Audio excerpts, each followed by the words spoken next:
반갑습니다. 오늘도 말씀으로 시작하세요. 7장 2절에서 10절입니다. 2절 보면 마음으로 우리를 영접하라고 합니다. 영접하라는 것은 바울을 잘 대접해달라 이런 의미는 아니고요. 바울의 복음을 잘 받아들여달라, 바울이 전하는 복음으로 잘 자라달라 하는 그런 의미고요. 그리고 마음으로 영접하라 하는 것은 앞에 6장에서 고린도 교회가 마음이 좁아졌어요. 그래서 바울이 하는 말과 이 편지를 좁은 마음으로 받아들이지 못하니 문제가 생긴 겁니다. 우리가 고린도전서 읽었는데 그 고린도전서에서 바울이 고린도 교회의 문제들을 지적하죠. 주저하지 않고 직설법으로 그 문제들을 지적했는데 고린도 교회가 마음이 불편한 거죠. 그 불편한 마음이 바울에 대해서 안 좋게 생각하고 바울의 문제들을 만들어서 지적하고 비판하고 수군대고 그런 분위기입니다. 바울은 그런 분위기들을 다 캐치하고 마음을 넓혀달라 했고요. 그렇게 마음을 넓혀서 하나님의 구원의 복음을 받아달라, 하나님의 은혜를 헛되이 받지 말라고 권면했고요.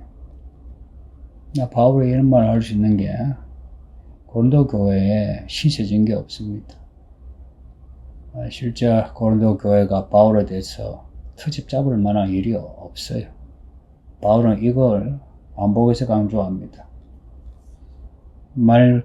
고린도 교회가 바울에 대해서 트집을 잡는 게 있다면 그거는 예수님을 트집 잡아 고발했던 것처럼 거짓말이거든요. 사탄이 거짓말로 참소한 것처럼 그런 거짓말이거든요. 그래서 2절에서 우리는 아무에게도 불의를 행하지 않았다, 아무에게도 해롭게 하지 않았다, 아무에게도 내가 속여 빼앗은 일이 없다, 자신의 결백을 말합니다. 이런 바울의 결백은 사역자들이, 우리 목회자들이 배워야 할 모습입니다. 목사만 목회자입니까? 교회 총무와 집사들, 교사들 다 목회자 아닙니까? 정말 여러분이 예를 들어서 교사가 학생에게 흠잡히면 그 학생이 선생님 말씀을 듣습니까? 에이 선생님이라 잘하지 그러죠. 제가 여러분에게 흠잡히면 여러분이 덮어줍니까? 에이 목사 지나 잘하지 그러죠. 그래서 목회자를 비롯해서 교회 일을 하는 사람은, 특히나 사람을 가르치는 사람은 가능하면 흠잡히지 않아야 합니다.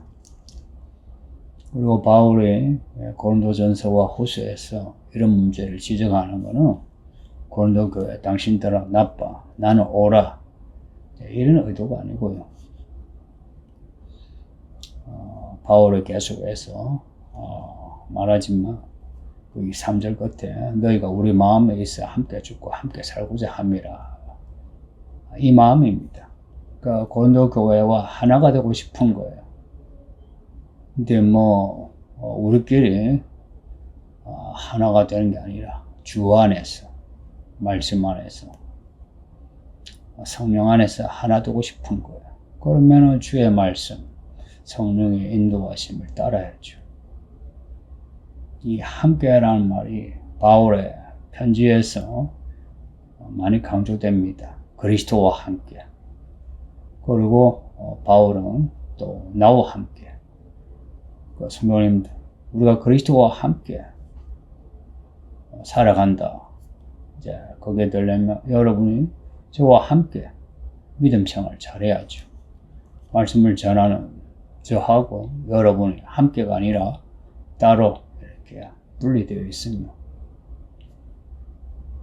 저에게 문제가 있든 여러분에게 문제가 있든 그 문제는 심각합니다. 그리스도와 함께 할 수 없는 거예요. 그죠? 이런 질서를 받아들여야 합니다. 가끔 성도들이 이 철이 없는 성도들이 있어요. 뭐 내가 하나님하고 내가 친하면 되지, 내가 사람하고 친할 필요 있나 하는데, 하나님하고 친한 사람이 어떻게 교회 성도들과 특히나 말씀을 전하는 목사와 교사와 목자와 친하지 않을 수 있습니까? 그게 가능합니까?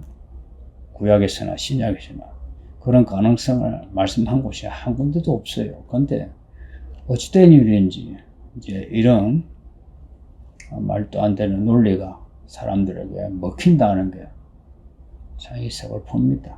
그만큼 성도들이 성경을 모르고 성령을 모르고 교회는 오래 다니나 그 믿음이 자라지 못했다는 거죠. 그러니까 바울이 지금 고린도 교회에 문제 지적하는 거, 마음이 좁아졌다. 교회는 오래 다녀도 믿음이 자라지 않으니 마음이 좁아질 수밖에 해요. 저나 여러분도 똑같습니다. 믿음이 자라지 않으면 마음이 좁아져요. 좁아진 마음에서 서로를 받아들이지 못하고 비판하고, 그래서 교회 아무리 오래 다녀도 사람 얻지 못하죠. 교회 얼마 다니셨나요? 나무도 한 3년 되면 다 열매를 맺는다는데 믿은 지 3년 되면 사람 얻는 열매는 있어야죠. 그게 가능하려면 내게 구원의 열매가 내게서 있어야 내가 사람도 얻죠. 바울은 이 문제로 지금 계속 지적하고 있습니다. 이 일을 위해서 지금 이 복음을 전하는 거예요. 뭐 당신도 내 편이 되어달라, 나한테 잘해달라, 그런 의도가 아니에요. 저도 여러분에 대해서 똑같습니다. 크게 저를 잘 대접하지 않아도 돼요. 그냥 여러분의 복음을 잘 받아들이고 같은 방향으로 가면 됩니다. 이 점에서 바울은 나는 담대하다, 꿀릴 게 없다, 그리고 너희를 위하여 자랑하는 것도 많다. 교회 밖의 사람에게는 자랑하지 않죠. 근데 교회 안에, 같은 가족 안에 내가 이렇게 너희들을 위해서 이런 고생을 했다, 알아달라, 그런 말 할만하지 않습니까? 바울이 그런 말 하는데 고린도 교회 성도들이 자랑하지 마소, 겸손하소, 이런 거는 이상하죠. 바울이 그런 거예요. 내가 너희를 위하여 자랑하는 것도 많으니 내가 우리의 모든 환난 가운데 위로가 가득하고 기쁨이 넘치는도다. 정말 멋진 말이죠. 정말 바울은 하나님의 사역자입니다. 저도 이런 바울을 닮아가려고 하는데 아직 바울에 비하면 세 발의 피입니다. 그래도 닮아가려고 하는 겁니다. 성도님도 우리가 이왕 예수를 믿기 시작했으면 예수를 향해서 믿음으로 끝까지 갑시다. 중간에 안주해서 가만두지 말고 끝까지 가는 겁니다. 그러면 우리 자신이 마음을 넓혀서 말씀을 받아들여야 해요. 그래서 말씀이 우리를 이끌도록 해야 돼요. 그리고 성령이 우리에게 깨닫게 하시고 우리는 결단하고 그리고 쫓아가는 이런 연속적인 믿음의 이야기가 있어야 합니다. 바울이 고린도 교회 문제 지적하는 거, 고린도 교회 그 성도들의 죄를 정죄하려는 게 아니다, 이 말을 잊지 마세요. 제가 여러분에 대해서 책망해도 강 건너편에서 책망하는 게 아니고요, 여러분과 함께 그 문제를 지적하고 그 문제를 풀려고 하는 거 아닙니까? 그게 느껴지지 않습니까? 그걸 여러분이 못 느낀다면 생각해다 여러분의 마음을 넓혀보시든지 아니면 생각을 한번 바꿔보세요. 5절 보면 우리가 마게도니아에 있을 때에도 우리 육체가 편치 못했고 사방으로 혼란을 당해서 밖으로는 다툼이요 안으로는 두려움이었다 합니다. 마게도냐 아시죠? 지금의 그리스 그 안쪽 내륙지방 전체 그 부분을 마게도냐라고 볼 수 있는데, 거기에서 사역할 때에 바울이 많이 고생했다는 겁니다. 그러니까 바울의 이 서신서에는 바울이 자신이 겪은 환난, 고생을 짧게 그러나 굵게 이렇게 적어 놨어요. 이거는 내가 이렇게 고생했으니 나 좀 알아달라 이게 아니고요. 우리가 예수님을 믿고 하나님의 일을 하려고 할 때 우리가 겪을 수 있는 혹은 겪어야 되는 일들을 우리에게 보여주는 겁니다. 그런 바울의 고난은 바울이니까 겪을 수 있는 고난이지 우리는 아니야, 이런 게 아니고요. 우리도 또한 바울과 같은 이런 일들을 겪을 수 있다 하는 겁니다.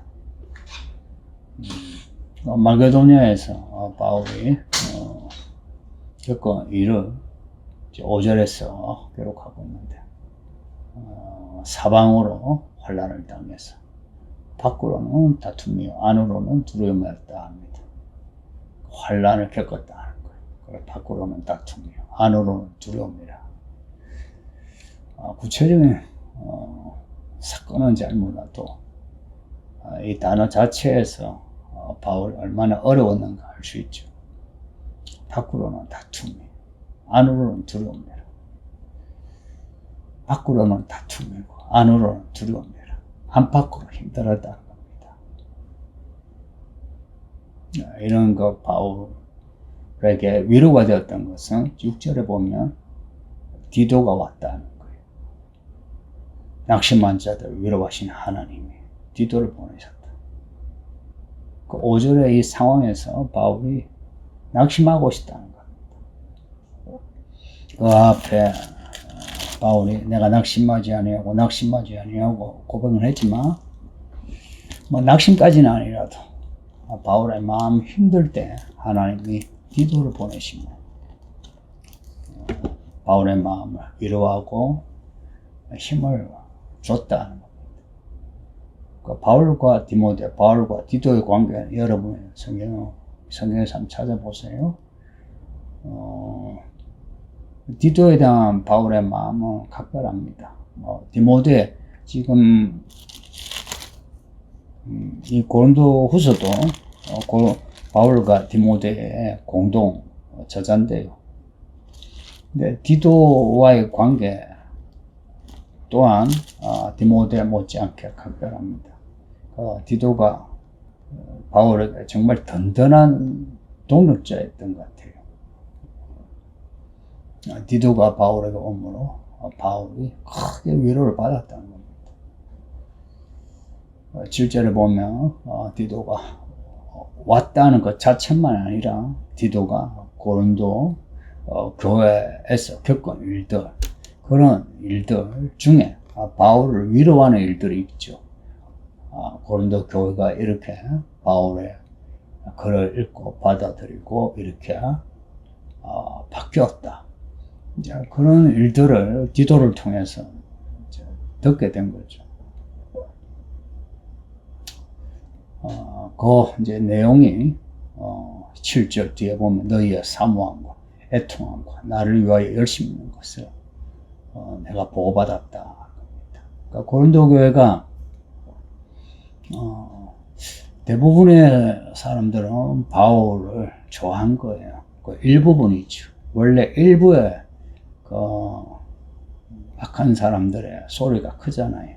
근데 대부분은 바울의 글을 읽고 받아들이고 바울을 사모하고 바울의 글을 읽고 참 마음 상해하면서 문제 해결하려고 했고, 또 바울을 위해서 뭔가를 해야 하려고 했다는 겁니다. 이걸 이제 디도가 바울에게 보고함으로 바울이 크게 위로를 받았고 기뻐하게 되었다. 이 고백은 바울의 진심이에요. 고린도 전서를 써서 보내놓고 바울의 마음이 아주 불편했거든요. 저도 강의나 설교 혹은 글로 성도들의 문제를 직설적으로 이렇게 지적할 때는 사실 마음 불편해요. 혹은 누가 이로 인해서 낙심을 할까봐 그냥 받아들여 고민하면서 문제를 해결해 나가기를 원하지, 고민하다가 낙심한다든지 아니면 마음 삐뚤삐뚤한 마음으로 반론을 제기한다든지 이러면 참 제 마음이 아프거든요. 8절에 보면은 그러므로 내가 편지로 너희를 근심하게 한 것을 후회해야 한다고. 바울의 솔직한 고백입니다. 그 편지 써놓고 마음이 불편했다는 거, 그리고 후회했다는 말을 합니다. 이 성경에서 후회란 말 보기 힘든 거 아시죠? 바울은 후회했다는 거. 하나님은 후회하시지 않는 분이신 거 아시죠? 근데 바울은 편지를 보내놓고 후회한 거예요. 사람이잖아요. 고린도전서를 써서 보내는 게 옳은 거지만 한편으로는 옳은 건 옳은 것이고 고린도 교회 성도들의 반응을 생각하면 후회하는 거예요. 근데 이제 이 디도를 통해서 고린도 교회의 반응과 변화를 접함으로 이제 후회하지 않는다. 그 짐을 덜어냈다는 겁니다. 그러면서 그 편지가 너희로 잠시만 근심하게 한 줄 알았다. 참 이런 고백을 하는 바울의 마음이 얼마나 좋겠습니까? 디도를 통해서 고린도 교회에 보낸 그 편지로 인한 무거운 마음을 털어낸 겁니다. 9절에 내가 지금 기뻐하면 너희로 근심하게 한 까닭이 아니고 너희가 근심함으로 회개하면 이런 까닭이라. 이게 바울의 의도입니다. 고린도 교회가 바울의 책망을 받고 회개하게 하는 겁니다. 그 회개가 그냥 되지 않죠. 죄 문제를 지적받는데 회개해야지 해서 회개하지는 않죠. 죄 문제를 지적받을 때 마음 아프죠. 또 한편 기분 나쁘고요. 그리고 어떻게 해야 하나 고민하게 되고요. 그러니까 이게 회개한다는 게요, 내가 뭐 무슨 죄를 지었는데 회개합니다 해서 회개되는 건 아니거든요. 내가 말하고 행동한 게 그게 무슨 죄인가, 진짜 죄인가, 하나님이 이 말과 그 행동을 어떻게 어떻게 판단하시나, 사실 많은 생각을 하게 되거든요. 그 많은 생각의 끝에 내가 하나님 앞에 나아가서 내가 고백해야지, 내가 회개해야지, 이런 마음이 들죠. 고린도 교회가 이제 그런 과정을 겪었다는 거예요. 근심함으로 회개하면 이런 까닭이라. 그러면서 이제 9절 뒤에 보면 너희가 하나님의 뜻대로 근심하게 된 것은 우리에게서 아무 해도 받지 않게 하려 합니다. 그러니까 하나님의 뜻대로 근심하게 되었다는 겁니다. 하나님의 뜻대로 근심하게 되었다. 이제 이 표현이 반복되거든요. 하나님의 뜻대로 하는 근심. 10절에 나오고요. 11절에 하나님의 뜻대로 하게 돼. 이 근심. 9절, 10절, 11절에 하나님의 뜻대로 하는 근심을 말씀합니다. 성도님들, 우리가 먹고 사는 걸로 근심 많은 거는 좋지 않은데 죄의 문제로 근심 많은 거는 꼭 해야 돼요. 하나님의 뜻대로 하는 근심입니다. 그렇게 근심하지 않고서는 회개하지 못해요. 바울이 고린도 교회에 보낸 첫째 편지에서 그 문제들을 신랄하게 지적했죠. 아마 제가 여러분의 문제 지적하는 거는 바울의 지적에 비하면 수박 겉핥기 정도일걸요. 만약 바울이 지금 지적을 한다면 아마 여러분들 마음이 훨씬 불편할 겁니다. 바울은 마음 자신도 불편해요. 그렇게 지적하는 자신도 불편해요. 그럼에도 한 것은 고린도 교회를 위한 것입니다. 그 교회 성도들의 유익을 위해서 한 거예요. 그 고린도전서의 7위도 그 성도의 영혼을 잃지 않기 위해서 치리하는 거예요. 10절에 보면 하나님의 뜻대로 하는 이 근심은 후회할 것이 없는 구원에 이르게 하는 회개를 이룬다. 나중에 우리가 인생 끝점에 후회하는 게 있다면 우리가 구원을 잃어버릴 때 혹은 구원과 상관없는 일을 했을 때 후회하게 될 겁니다. 제가 목사라서가 아니라 한 그리스도인으로서 혹은 한 시대 살아가는 한 사람으로 인생의 목적은 구원입니다. 정말 구원이에요. 구원이 없으면 모든 것이 헛되어요. 구원이 있을 때 우리 살았을 때 했던 모든 것이 의미가 있었지. 만일 구원이 없으면 우리가 아무리 열심히 살아도 헛됩니다. 이런 말에 약간 반론을 제기할 사람도 있겠지만 반론 제기할 거 없어요. 성경을 읽어보시고 하나님을 아는 지식을 가져야 돼요.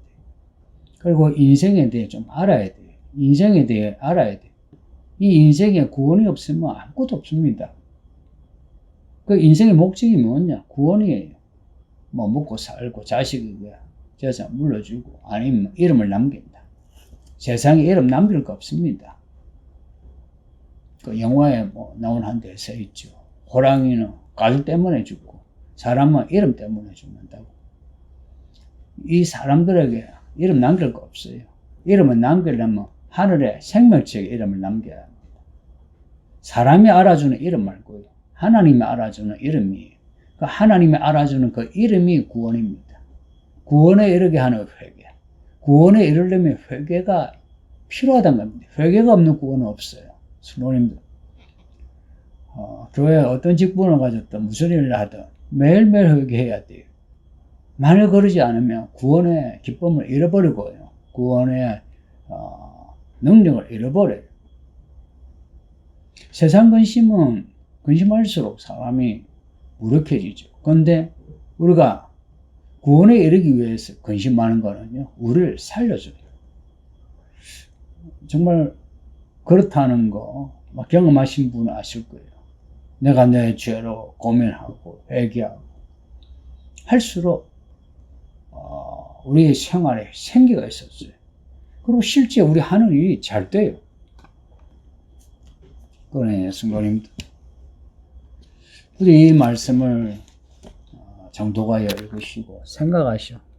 이 말씀이 우리를 지적하는 문제에 대해서 회피하지 말고 받아들입시다. 오늘도 하나님의 뜻대로 하는 근심 혹은 하나님의 뜻대로 하는 말과 행동이 되시기를, 그래서 구원에 이르시기를, 구원의 기쁨으로 사시기를 예수의 이름으로 축복합니다. 아버지 하나님 감사합니다. 오늘도 말씀을 읽게 하시고 듣게 하시며 평생 말씀을 읽고 들으며 예비하며 그리스도 예수 안에 살아가게 하소서. 그래서 구원에 이르게 하시고 우리가 죽어서는 혹은 예수님 오실 때 영원한 구원을 맛보아 알게 해 주소서. 오늘도 주 안에서 살기를 원하오며 예수님 이름으로 기도하옵나이다. 아멘. 오늘도 평안하세요.